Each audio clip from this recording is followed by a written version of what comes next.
So this movie is about Katana and Johnny Cage. While meanwhile, the first movie was them introducing a new character, Cole Young, who a lot of people hated. I didn't personally mind him. I didn't really care for him or dislike him. I mean, he was a character.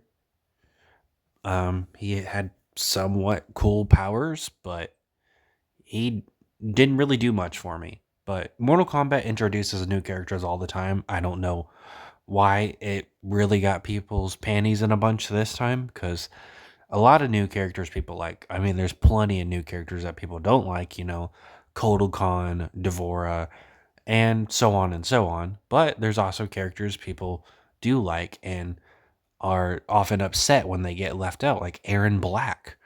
Um, I don't know why people really didn't give Cole Young a chance. So, of course, when he's in this movie, and I'd only watched like one trailer, there might have been more, but he wasn't really in the trailers. So, the fact of the matter was, yeah, they were going to kill him off. They saw the fan backlash, they're not keeping him. And yeah, I felt a little bit sad for Cole Young when he died. He put up a decent fight, had like a classic Mortal Kombat kill where he rips out Shao Kahn's throat, but then Shao Kahn smashes his head in with a hammer. He had like 3 minutes of screen time. Just wow, they did Cole Young very dirty. The majority of the bad guys in this movie were good guys, which really frustrated me because there's plenty of villains they could have put in this movie. They only put a handful in the first movie, like Cabal, Goro, and Natara, and Melina. And they could have put other ones in this one, but they didn't. Instead, the bad guys are Shao Kahn, Sindel, and then Jade, Katana, and Kung Lao. Yes, Kung Lao is a revenant. Who gives a fuck? Uh, Speaking of that, Quan Chi is literally only here to bring Kung Lao and Kano back to life, and then he is pretty much not that relevant to the movie. He gets like arrested at the end of the movie, like some common thug, which I guess he does get arrested in MKX's story mode, but it's so fucking goofy to me. But yeah, he doesn't really do much in this movie. And the only reason they brought Kano back to life was because Kano stole something from them. Kano was pretty funny in this movie, definitely the best part of this movie, but it did lead to the fact that some of his motivation was kind of silly, even for Kano. Um, I didn't really like Johnny Cage in this movie. I'm not a big Johnny Cage fan in general, but I won't say that he didn't exactly do a bad performance, but he reminded me of more of Wolverine than he did Johnny Cage with some of his attitude. Some of his lines felt like Wolverine lines from the X-Men movies or even a handful of the comics. Um I mean, hell, he even says bub twice to Baraka. So, that's not exactly helping his case either. The King Jared fight and the Shao Kahn fight was amazing. I will say that. That was a really good fight. And the Shao Kahn versus Cole Young fight was really good. The other fights were rather forgettable. Sindel and Sonya fight. Sindel has like a badass line where, "Do you want to see my power?" And then she gets fucked up and dies. And she is no longer a character. She does not matter to the movie. She has like one more scene where Shao Kahn threatens to torture her because Katana disobeyed him and is helping the good guys. And that is it. That is all there is for Sindel. Most of her character is in the opening scene.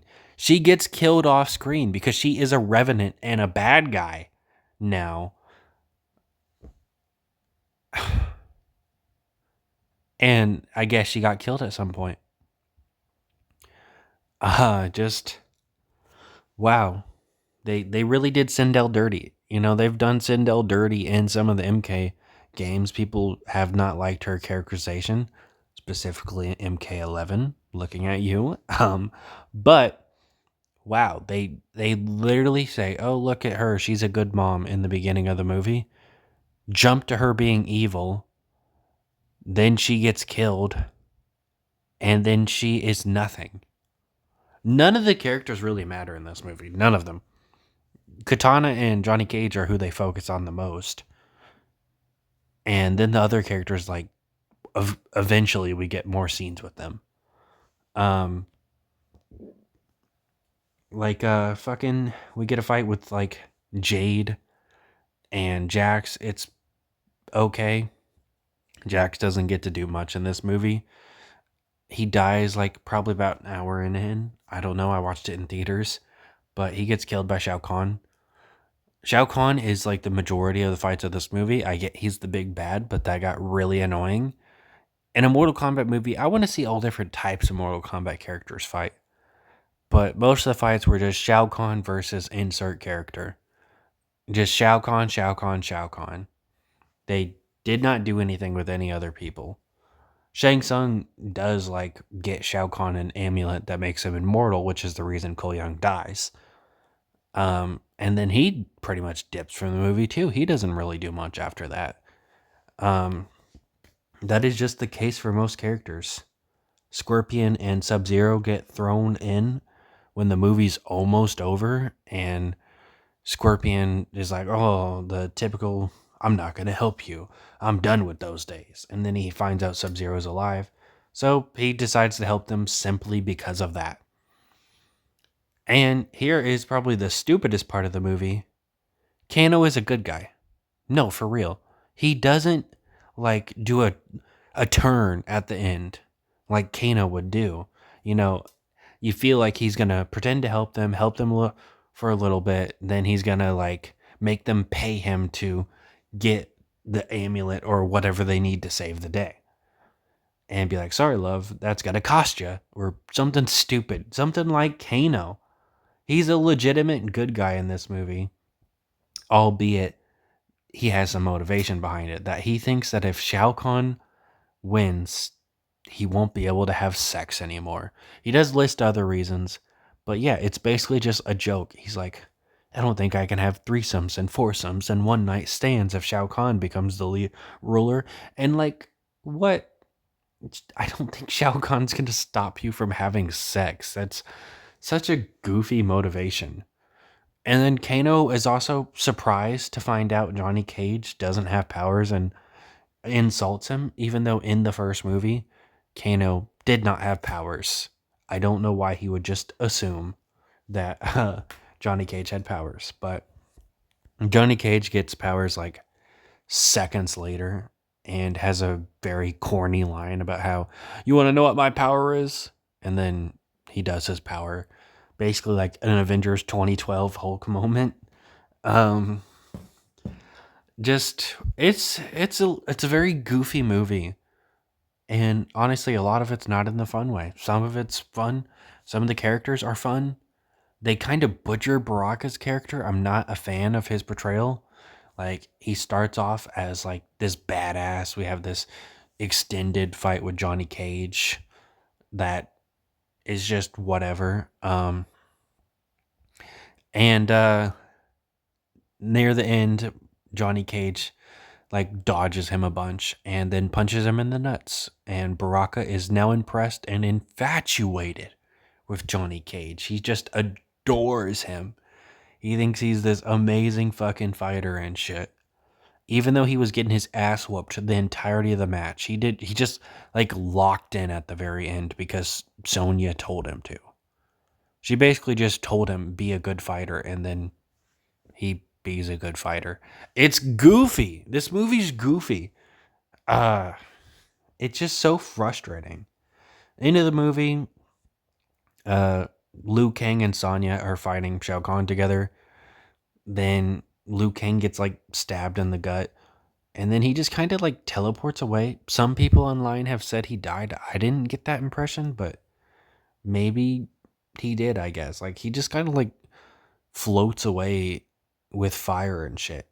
And he's like, "I realized my mission is to bring back Kung Lao."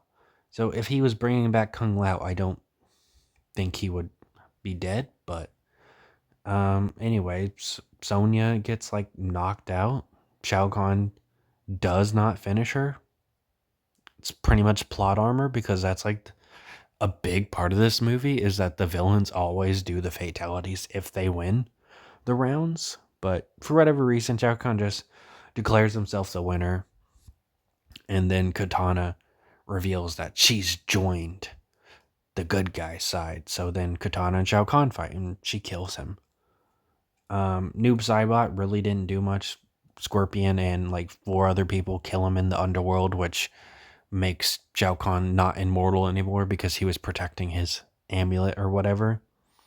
Speaking of which, it's Shinnok's amulet, but Shinnok is nowhere to be found.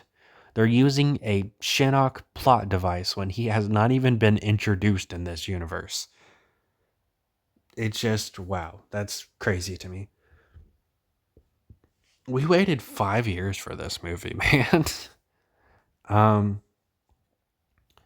but I mean, there are a handful of decent kills, and I wasn't bored in the theater. I did have fun, but there was just like so much that I didn't like while I was watching the movie, and it's very disappointing.